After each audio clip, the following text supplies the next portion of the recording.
Welcome to the Homesteading for Beginners podcast. This is Mona Weathers, your host.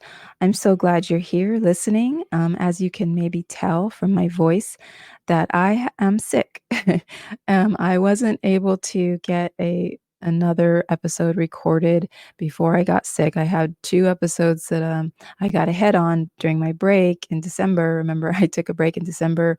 If you're new here, I took a break in December. I was able to get some episodes pre-recorded, and then but I ran out of those, and then I got sick. So instead of trying to struggle through this podcast episode with my scratchy voice, I'm going to re-air or rebroadcast or whatever you call it on podcasting. I'm going to republish an episode I did last year called How to Start Homesteading in 2023. I'm going to change it out and say How to Start Homesteading in 2024. The information is still the same, but for those of you who are new to me, it would be a really good episode to start with. And also, if you're new to homesteading, or if you're just a dreamer, or if you have been homesteading a while and you feel like you're missing maybe some parts of things that will help you become a better homesteader, this is an episode for you as well. So I'm going to stop talking right now because I know listening to people who are sick on the podcast isn't the best sound. So I hope you enjoy this episode, and please feel free to reach out to me and give me a rating and review. That would be awesome as well. If you're listening to this podcast, you're likely a new homesteader or a homestead dreamer. You're either in the beginning years or you're in the dreaming years of your journey. It seems homesteading has really gained in popularity these past few years.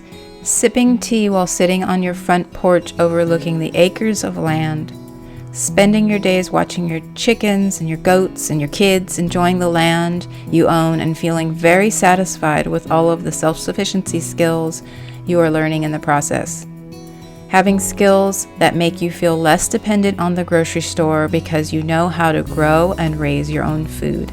Okay, today we're going to talk about the Homesteading for Beginners checklist, and I've updated it so that it includes a few things extra, which is mainly the income option, the homestead income, but we'll talk about that later. So we're going to start by talking about the first section of the checklist, which is get connected. Get connected with a local homesteading community. This is really important, and I can't stress it enough, because there's going to be a time when you need to actually lean on your neighbors for whatever it is, for emergencies, for vacations, for supplies. It may be anything, but you're going to need some local community. So as soon as you are able to find the local community, the best place to find a community generally seems to be on Facebook, but you can also go to local events like farmers markets and just like the local small town thing that's going on, and start meeting people. Find the people that are interested in learning homesteading skills, or people that are already homesteading. That just seems to be the best way to really get connected to your local community.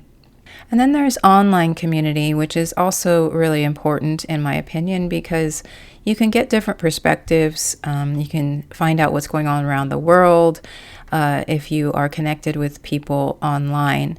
And there are so many homesteaders right now online, so there should be no problem finding homesteaders that are similar to you and what the things that you do online.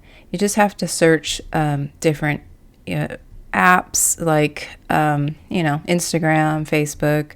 If you listen to the first 5 episodes of this podcast, I did talk about a community that I had, but I don't have that right now. I'm working on either bringing that one back or creating one somewhere. It just takes a lot of effort, a lot of time to host a community. So but I'm working on that. I'm working on trying to figure out where I best will fit and how I can best serve beginners and dreamers. And there are so many homesteading Facebook groups out there. I just don't know that I need to start another Facebook group. but I'm thinking about that. But anyway, there are still places that you can find community online. So I encourage you to check out those things. Do a search for homesteading community or something like that in your favorite social media app. All of these things that I'm talking about are actually in the checklist, so make sure that you download the new version of the checklist if you have not already downloaded the checklist. This will be the first time that you've seen it, but if you have downloaded this checklist already, then this will be updated with a few different things in it. So the next part of this get connected is try to find someone that locally that'll allow you to visit their farm or their homestead and see how they operate things. Some people will do this for free, some people charge, it depends. But finding that local community will really help you to find those people that are willing to let you come and see how they operate, see the type of animals they have. If you're interested in a certain type of homesteading, like certain type of livestock, make sure you find those people that have that livestock before you decide to jump in and go and maybe even get some tips from them and that sort of thing. So this is a really good idea for those of you if you are like right on the verge of starting and you're just trying to figure out what you want on your homestead. Go and visit somebody else's farm. That will really, really help. The next section of the checklist is to invest in your education. So I have on the checklist to purchase at least one homesteading or gardening book. Basically, don't wait until you have the perfect scenario to start learning. Learn now. Use this time to educate yourself. Book knowledge is still knowledge, and it preps your mind for the time where you're actually putting your hands in the work. So get a book, get to figure out what it is that you want to start with first and get a book about it. So if it's gardening, get a good gardening book. I have one that I particularly like and I mention a lot. It's called The Lasagna Garden. No, it's called Lasagna Gardening. And I have it in the checklist. If you go to the checklist and you go to the resources list, there is a link to my Amazon shop and it's listed in there. So if you want to go check that out. But it's one that I mention to a lot of people because it changes the idea that you want to layer organic material on top of each other to make the soil rich instead of tilling the soil and disrupting all the beneficial things that are in the soil. So it's a good easy perspective. It's a good easy book to give you a different perspective on gardening. A lot of people have switched from tilling the soil to no tilling, and this is kind of an easy little book for that. The other thing I have is for you to decide on one new homesteading skill to learn. So this is basically, writing it down and deciding, okay, this is the next homesteading skill I'm going to learn. And once we write things down, it tends to give us more direction and to make sure that we get it done. So if you are wanting to get started homesteading, doesn't matter where you are and how, if you're in an apartment or whatever, you can still learn a homesteading skill. A lot of the homesteading skills are involved in your kitchen. So just, figure out what it is that would be most useful to you and your family and what you enjoy the most, and just write that skill down. The next section is take time for dreaming, and don't skip this step. It sounds like, for some people who don't dream a lot, it may sound like a wasted, useless activity, but it isn't. Being able to visualize what it is that you want is really, really important. So take time, start a dream board, actually get involved in it. And put that dream board or whatever it is you have up somewhere where you can see it. If you are currently dreaming of homesteading and having the white picket fence or whatever, the acres of land, get some kind of picture from somewhere and put that up where you can see it, and just keep that in your on your view so that you can remember, so that you can keep working towards the things that you want.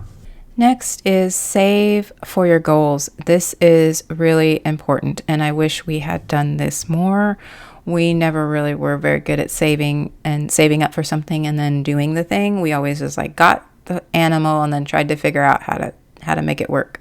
So I really highly recommend that you just start right now with some sort of savings account. Go to the bank, start a savings account, or start an envelope savings account. I have some ideas in my Amazon storefront as well if you want to check that out. But you start your savings now. Don't wait. And keep saving, keep replenishing your savings, because there's going to be things that if your dream is to have a homestead with acreage, with animals, with gardens, whatever, there's always things that need to be fixed, improved.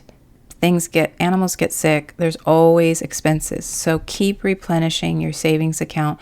Have a buffer of some sort. A lot of times people like to have $1,000 as a buffer. So if you're able to get to the $1,000 mark, that would really, really be helpful.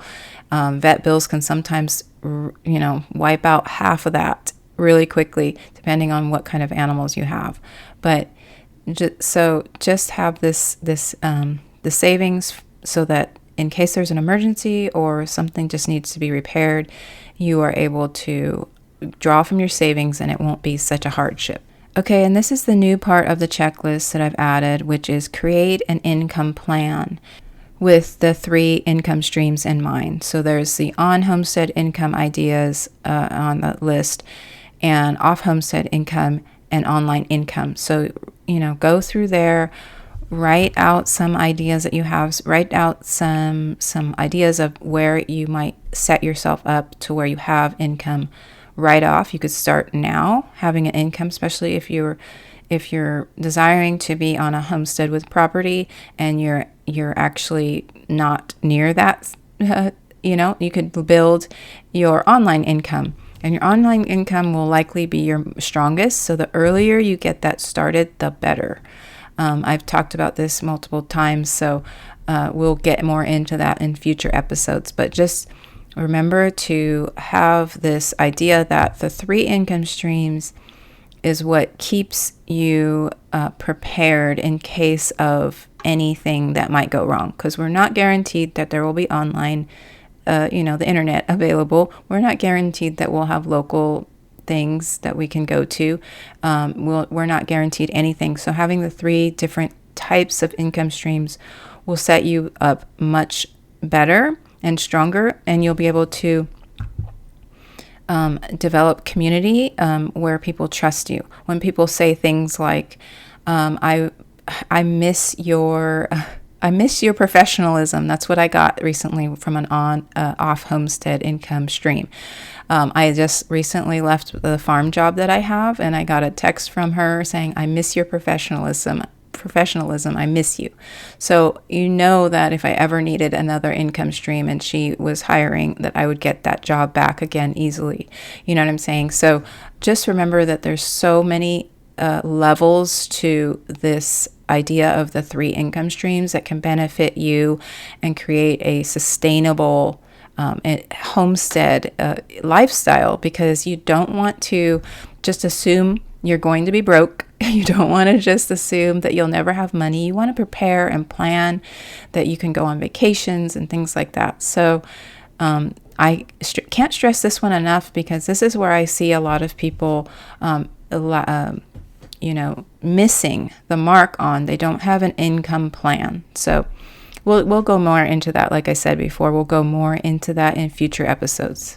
But if you missed some of the previous episodes that I talked about homestead income, it starts on episode 25, I believe. Yes, episode 25 to like episode 31 or 32. So there's several episodes on generating income because of your homestead and from your homestead. And the last one on the list is to get coaching. I am happy to answer your questions. If you want to just reach out to me on Instagram, my Instagram handle is at farmer_Mona. So you can reach out to me if you just have like this question that you can't seem to get an answer to. I'll do my best to answer or point you in the right direction. So go ahead and, do that if you have some questions. I'd love to help you.